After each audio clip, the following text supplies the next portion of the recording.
हरे कृष्णा। श्रीमद् भागवत गीता अध्याय 9 श्लोक नंबर 30। अपि चेत् सुदुराचारो भजते मामनन्यभाक् साधुरेव समन्तव्यः सम्यक् व्यवसितो हि सः।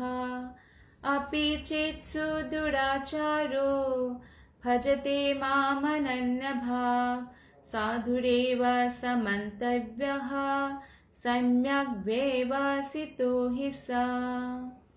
अनुवाद तात्पर्य श्रील प्रभुपाद के द्वारा। श्रील प्रभुपाद की जय। अनुवाद: यदि कोई जघन्य से जघन्य कर्म करता है, किंतु यदि वो भक्ति में रत रहता है तो उसे साधु मानना चाहिए, क्योंकि वो अपने संकल्प में अडिग रहता है। तो जघन्य से जघन्य कर्म होता है, जैसे मांस खाना, नशा करना, जुआ खेलना, अवैध यौन संबंध करना या और भी कोई पाप कार्य करना। तो ये जघन्य कर्म है। लेकिन फिर भी ये किसी ना किसी भक्त का हो सकता है कि आंशिक पतन हो सकता है, क्योंकि संगति गलत होने के कारण। जैसे कोई भक्त भगवान की भक्ति तो कर रहे हैं, लेकिन अभक्तों की संगति के कारण उनका आंशिक पतन हो सकता है, और जैसे वो जघन्य कर्म में प्रविष्ट भी हो सकता है। तो कृष्ण कहते हैं हमें ऐसे भक्त के प्रति कैसी भावना रखना चाहिए। ऐसे भक्तों को हमें ऐसे नहीं सोचना चाहिए अरे माया में है और इसका तो पतन हो गया, और ऐसे करके हमें उसकी निंदा नहीं करना चाहिए या उनको अपने से हीन समझना, ये सब नहीं करना चाहिए। हमें कृष्ण साफ साफ इस श्लोक में कहते हैं कि थोड़ा सा पतन किसी का हो भी जाए, लेकिन वो कृष्ण भक्ति में लगा हुआ है तो उनको साधु मानिए, क्योंकि वो अपने संकल्प में अडिग है। और अडिग रहने के कारण, क्योंकि वो कृष्ण भक्ति में लगा हुआ है, तो तुरंत वो संभल जाएगा और तुरंत वो पहले जैसा भक्ति में लग जाएगा। तो इस श्लोक का सुदुराचार शब्द अत्यंत महत्वपूर्ण है, अतः हमें इसे ठीक से समझना होगा। सुदुराचार, जब मनुष्य बद्ध रहता है तो उसके दो प्रकार के कर्म होते हैं। प्रथम तो होता है बद्ध और द्वितीय होता है स्वाभाविक, यानी शरीर से रिलेटेड कार्य करना होता है और आत्मा से रिलेटेड भी कार्य करना होता है। आत्मा से रिलेटेड कार्य हुआ भगवान कृष्ण की भक्ति, शरीर से रिलेटेड कार्य हुआ नौकरी चाकरी, जो भी इस परिवार का भरण पोषण इत्यादि। तो ये दो प्रकार का कर्म होता है बद्ध अवस्था में। जिस प्रकार शरीर की रक्षा करने या समाज तथा राज्य के नियमों का पालन करने के लिए तरह तरह के कर्म करने होते हैं, उसी प्रकार से बद्ध जीवन के प्रसंग में भक्तों के लिए कर्म होते हैं जो बद्ध कहलाते हैं।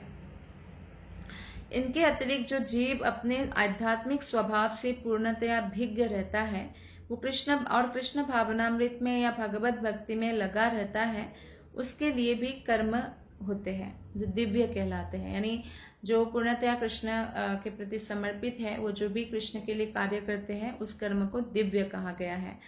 और जो कार्य शरीर के लिए होता है वो बद्ध कार्य होता है। तो ऐसे कार्य जो कृष्ण के लिए किया जाता है वो स्वाभाविक स्थिति में संपन्न होते हैं और शास्त्रीय दृष्टि से भक्ति कहा जाता है। जैसे हम तीन शरीर है, तीन शरीर हम नहीं है, हम तो एक ही शरीर है, आत्मा का अपना शरीर है, कारण शरीर, और आत्मा के ऊपर आवरण है सूक्ष्म शरीर का, जो मन बुद्धि अहंकार से बना हुआ है। उसके ऊपर भी आवरण है पृथ्वी जल अग्नि वायु आकाश से बना हुआ स्थूल शरीर का।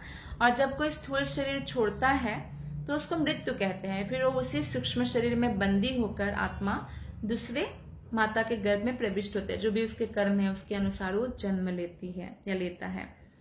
तो इस प्रकार से हम देखते हैं कि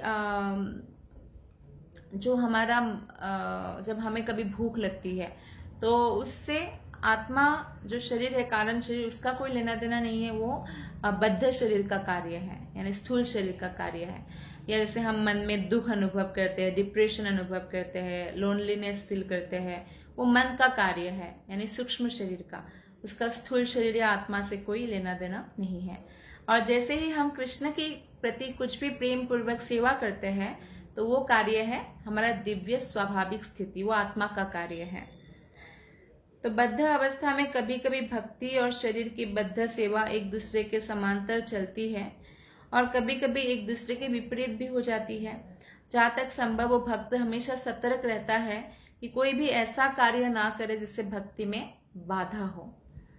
वो जानता है कि उसकी कर्म सिद्धि उसके कृष्ण भावनामृत की अनुभूति की प्रगति पर निर्भर करती है, किंतु कभी कभी यह देखा जाता है कि कृष्ण भावनामृत में रत व्यक्ति सामाजिक या राजनीतिक दृष्टि से निंदनीय कार्य भी कर बैठता है। तो कई बार ऐसा लगता है कि अच्छा, इन्होंने तो सामाजिक दृष्टि से ये गलत कार्य किया है ना, किंतु इस प्रकार के क्षणिक पतन से वो अयोग्य नहीं हो जाता है, क्योंकि ये माया का संसार है। किसी व्यक्ति का पतन भी हो सकता है, लेकिन हमें उनके प्रति बुरी भावना पैदा नहीं करना है। कृष्ण कहते हैं उनको साधु ही मानना, क्योंकि वो भक्ति में फिर भी दृढ़ता पूर्वक लगा हुआ है। और श्रीमद् भागवतम में कहा गया है कि यदि कोई व्यक्ति पतित हो जाए किंतु यदि भगवान की दिव्य सेवा में लगा रहे तो हृदय में वास करने वाले भगवान उसे शुद्ध कर देते हैं और उसकी जो निंदनीय कार्य है उसको क्षमा भी कर देते हैं। लेकिन इसका अर्थ ये नहीं है कि हम निंदनीय कार्य करने लग जाए, हमें करना नहीं है। लेकिन किसी का अगर हमारे सामने हमने देखा कि वो निंदनीय कार्य करने लगे हैं एक भक्त होकर भी, तो हमें उन पर कभी भी मजाक उड़ाना या निंदा करना, चुगली करना, ये सब नहीं करना चाहिए। हमें उनको साधु मानना चाहिए और हमें याद रखना चाहिए कि कृष्ण ने इस श्लोक में 9वां अध्याय के 30वां श्लोक में कहा है साधुरेव समंतव्य, तो उनको आप साधु ही मानो। और क्यों? और कृष्ण उनके हृदय में है और कृष्ण की वो सेवा में लगा हुआ है, तो बहुत जल्दी वो शुद्ध हो जाएंगे और कृष्ण उनको निंदनीय कार्य के लिए माफ भी कर देते हैं। तो इसलिए क्षणिक पतन से वो अयोग्य नहीं हो जाता है।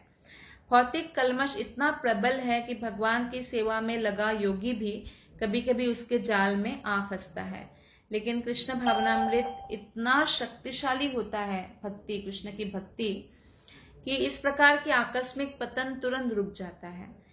इसलिए भक्ति योग हमेशा सफल होता है। ध्यान योगी, ज्ञान योगी का पतन होता रहता है, लेकिन भक्ति योगी का अगर थोड़ा सा पतन हो भी जाए, लेकिन कृष्ण की भक्ति में क्योंकि वो लगा रहता है तो वो फिर से शुद्ध होकर फिर से भक्ति पथ पर सफलता की ओर आगे बढ़ता रहता है, क्योंकि कृष्ण का नाम, कृष्ण भावना इतना अधिक शक्तिशाली है।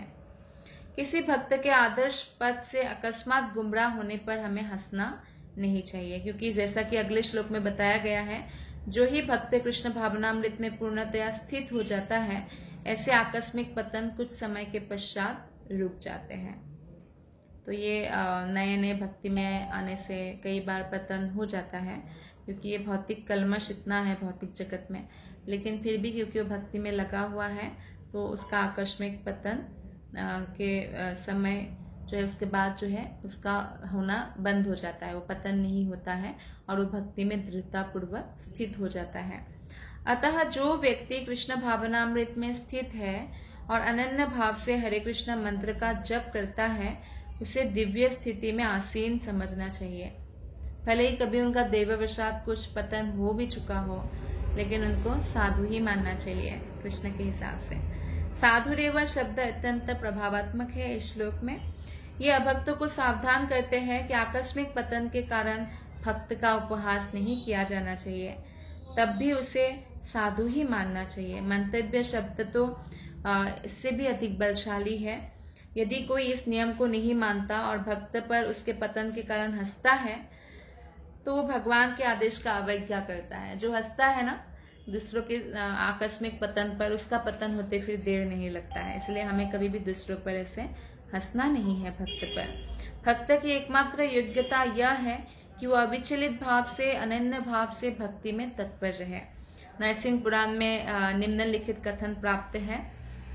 भगवती चाहरवनन्न चेता भृशा मलिनोऽपि विराजते मनुष्य नहि शशकलुषच्छबि कदाचित् तिमिरा परा भवतामुपेति चंद्रः।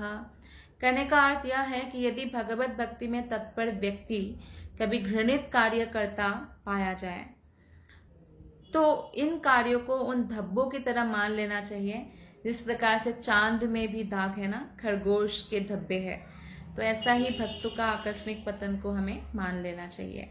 इन धब्बों से चांदनी की विस्तार में बाधा तो आती नहीं है कि चांद में काला काला दाग है थोड़ा, तो उससे क्या चांदनी का रोशनी जो हमें मिलता है उसमें कोई बाधा आती है? नहीं। इसी प्रकार साधु पद से भक्त का आकस्मिक पतन उसे निंदनीय नहीं बनाता, इसलिए हमें उपहास नहीं करना चाहिए।